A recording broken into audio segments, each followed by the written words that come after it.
नमस्कार दोस्तों, आपका स्वागत है आपके अपने channel live life easy with astro में। दोस्तों, हिंदू धर्म में माना जाता है मंदिर और पूजा का एक बहुत बड़ा महत्व होता है। ठीक है। धार्मिक दृष्टि से देखा जाए तो पूजा पाठ तो हमेशा अच्छा रहता है। वास्तु के हिसाब से भी पूजा पाठ करने का विशेष महत्व है। लेकिन दोस्तों, वास्तु कहता है प्रतिदिन धूप दीप जलाना एक सकारात्मक ऊर्जा का प्रभाव बनाता है। अब इसमें किन चीजों की सावधानी बरतनी चाहिए कि घर में सुख शांति बनी रहे। कहते हैं कुछ देवी देवता तो ऐसे हैं जिनकी प्रतिमा घर में रखने मात्र से मनुष्य की सारी परेशानियां खत्म हो जाती हैं। परंतु कुछ देवी देवता ऐसे हैं जिनकी प्रतिमा घर में रखने से परेशानियों का सामना करना पड़ता है। इन प्रतिमाओं का तेज इतना प्रभावशाली होता है कि वह मानव जीवन पर एक प्रत्यक्ष रूप से असर डालता है। अब जानेंगे कौन सी ऐसी फोटोज हैं, कौन सी ऐसी प्रतिमाएं हैं जिनको घर में रखने से बचना चाहिए। ठीक है। भूल से भी इन मूर्तियों को घर पे नहीं लगाना चाहिए, ना ही लाना चाहिए।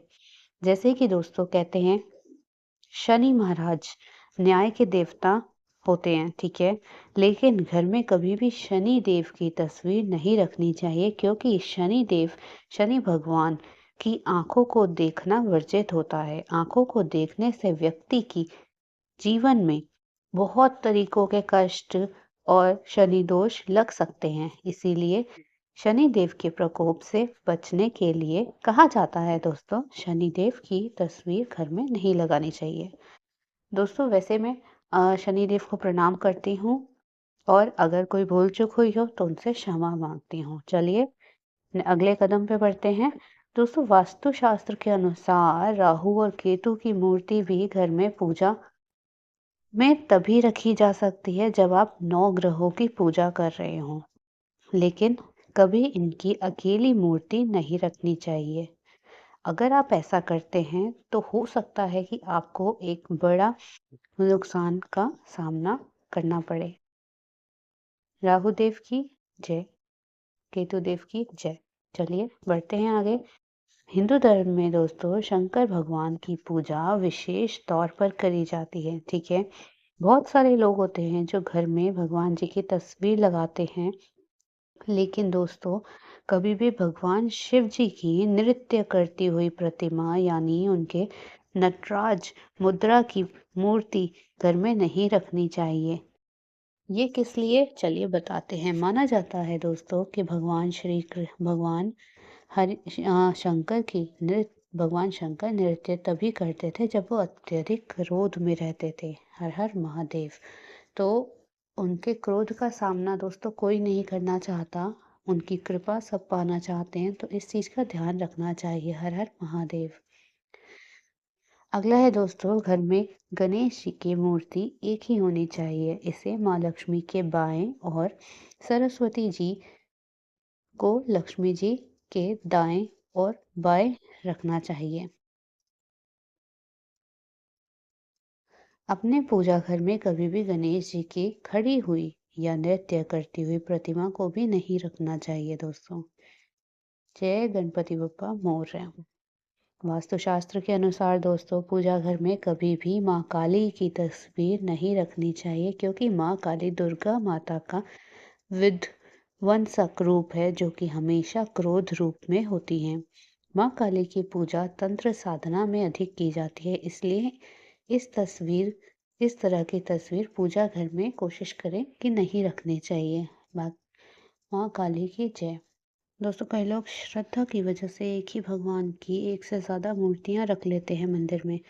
ऐसी मूर्तियां घर में खुशहाली की जगह पे समस्याओं का कारण भी बन सकती हैं, क्योंकि मान्यता है कि हम जिस भगवान की पूजा करते हैं उनकी एक से अधिक मूर्ति एक ही स्थान पर नहीं होनी चाहिए।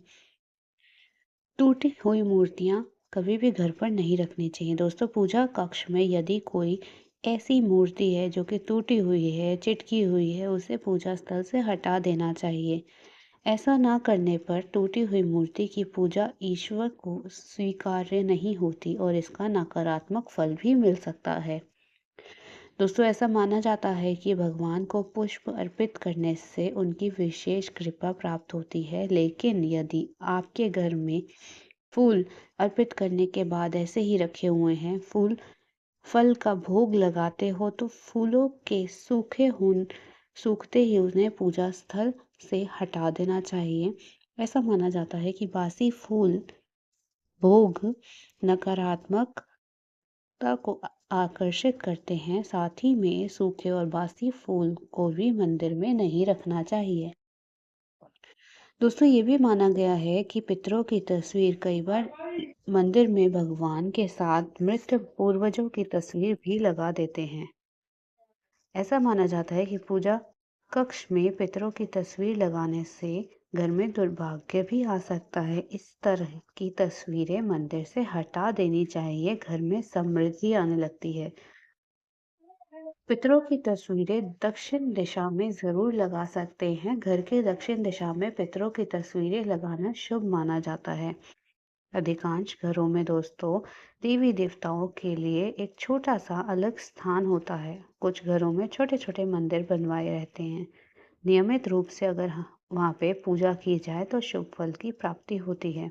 घर का वातावरण शुद्ध और सकारात्मक बना रहता है। उज्जैन के भी प्रसिद्ध ज्योतिष आचार्य मनीष शर्मा के अनुसार भी कुछ ऐसी बातें हैं जिसमें हमें ध्यान रखना चाहिए कि मंदिर का कि हम पूजा कैसे कर सकते हैं। चलिए थोड़ा सा जानते हैं इसके बारे में। दोस्तों, घर में पूजा करने वाले का मुंह हमेशा पश्चिम दिशा की ओर होना चाहिए, इसे बहुत ही शुभ माना जाता है। इसके लिए पूजा स्थल का द्वार पूर्व की ओर होना चाहिए। यदि संभव ना हो पाए तो पूजा करते वक्त एक कम से कम व्यक्ति अपना मुंह पूर्व की तरफ कर सकता है, तब भी पूजा का श्रेष्ठ फल प्राप्त हो सकता है। दोस्तों, जिन घरों में सूर्य की रोशनी आती है वहाँ बहुत ही शुभ माना जाता है। घर के मंदिर ऐसे स्थान पर बनाना चाहिए जहाँ दिन भर तो कुछ ही देर सूर्य की रोशनी अवश्य आए। जिन घरों में सूर्य की रोशनी और ताज़ी हवा आती है, उन घरों में कई दोष नहीं लगते। सूर्य की रोशनी से वातावरण की नकारात्मकता ऊर्जा खत्म होती है, समाप्त होती है और सकारात्मक बनी रहती है। घर में जिस स्थान पर मंदिर है वहाँ चमड़े से बने जूते चप्पलें नहीं लाने चाहिए। मंदिरों में मृतकों और पूर्वजों की तस्वीरें भी नहीं लगानी चाहिए, जैसे कि मैंने अभी आपको पिछली पॉइंट में बताया। और पूर्वजों का चित्र दक्षिण दिशा की तरफ बहुत ही शुभ माना जाता है, लेकिन मंदिर में नहीं। पूजन कक्ष में हमेशा पूजा से संबंधित सामग्री ही रखी होनी चाहिए। घर के मंदिर में के आसपास शौचालय नहीं होना चाहिए, ये अशुभ माना जाता है। ऐसे स्थान पर पूजन कक्ष बनवाएं जहाँ पे आसपास शौचालय ना हो। यदि किसी छोटे कमरे में पूजा स्थल बनाया गया हो तो वहाँ कुछ स्थान खुला होना चाहिए जहाँ आसानी से बैठकर पूजा की जा सके। दोस्तों, यदि मंदिर में रोज सुबह शाम पूजा करें तो वो बहुत शुभ होता है। घर में अगर मंदिर हो तो आपको रोज सुबह और शाम दिया जलाकर आरती अवश्य करनी चाहिए। पूजन के समय घंटी बजानी चाहिए। घंटी बजाने से दोस्तों क्या होता है, आसपास का माहौल वातावरण शुद्ध होता है। अगर कोई नकारात्मक ऊर्जा है तो वो समाप्त होती है और भगवान की कृपा बनी रहती है। साथ ही में एक बार पूरे घर में घूमकर घंटी बजानी चाहिए। ऐसा करने से घंटी की आवाज से भगवान प्रसन्न होते हैं और आपको उनकी कृपा पूरे घर में प्राप्त होती है। दोस्तों, ये तो हो गई आम बातें जो कि पूजा करते हुए हम लोगों को ध्यान रखनी चाहिए। काफ़ी सारी ऐसी बातें भी हैं दोस्तों जिसमें मेन बात है कि भगवान हमारी क्या देखता है, श्रद्धा। अगर आप में श्रद्धा भाव है और आप भगवान की थोड़ा-सा पूजा पाठ भी कर रहे हैं, दिया बाती भी कर रहे हैं, ज़्यादा पूजा पाठ नहीं कर पा रहे हैं, तो भी भगवान उसको स्वीकारता है। परंतु अगर आपके दिल में श्रद्धा नहीं है, लोगों के लिए प्यार नहीं है, विश्वास नहीं है और तब आप 2-2 घंटे बैठकर पूजा पाठ करे जा रहे हैं, भगवान उसको नहीं स्वीकारता। ठीक है? तो इस चीज़ का ध्यान रखिए। अगर आप चाहते हैं ऊपर वाले की कृपा आपको मिलती रहे, तो एक मन में श्रद्धा, बाकी लोगों के लिए, आसपास के जीव जंतुओं के लिए, जानवरों के लिए हमेशा प्यार रखिए। उनको इस कड़ाके की सर्दी जो चल रही है, अगर उनको कुछ मदद चाहिए, कुछ कपड़ा चाहिए, रहने के लिए कपड़ा, खाने के लिए खाना चाहिए थोड़ा-सा, वो आप रोज़ अगर उनको थोड़ा-सा भी दे दें, फिर चाहे आप भगवान की पूजा कर पाएँ, ना कर पाएँ, भगवान वो देखेगा और उससे ज़रूर आपसे प्रसन्न होगा। माना भी गया है दोस्तों, शिव जी का रूप, भगवान शिव का रूप जो काल भैरव है, उनका जो वाहन है कुत्ता, वो एक तरीके से उनका वाहन है, उनका प्रिय है, ठीक है? अगर आप रोज़ थोड़ा-सा कुछ अगर दे सकें उन जानवरों को, जो कि रोज़ के भूखे होते हैं, तड़पते हैं एक वक़्त की रोटी के लिए, तो अगर आप कुछ खाने को दे सकें और इतनी ठंड में उन्हें कुछ अपने घर के बाहर ही थोड़ा-सा रखने के लिए कुछ कपड़ा बिछा सकें, तो उनके लिए इतना भी बहुत होता है। दोस्तों, मैं ये नहीं कह रही कि आप पूरा पशु प्रेमी बन जाइए। अगर आप पशु प्रेमी हैं तो बहुत अच्छी बात है, लेकिन अगर नहीं हैं तो कम से कम अगर आप इतना भी नहीं कर सकते तो उनके साथ प्यार नहीं जता सकते तो उनको पीड़ा मत पहुँचाइएगा, ठीक है? शुद्ध शाकाहारी बने रहिए और दूसरों के लिए भी अच्छा सोचिए। मिलूँगी मैं नेक्स्ट वीडियो में। आप मुझे कमेंट करके ज़रूर बता सकते हैं कि आपको अगला वीडियो किस टॉपिक पर चाहिए। हर हर महादेव, जय शिव शंकर, जय भोलेनाथ।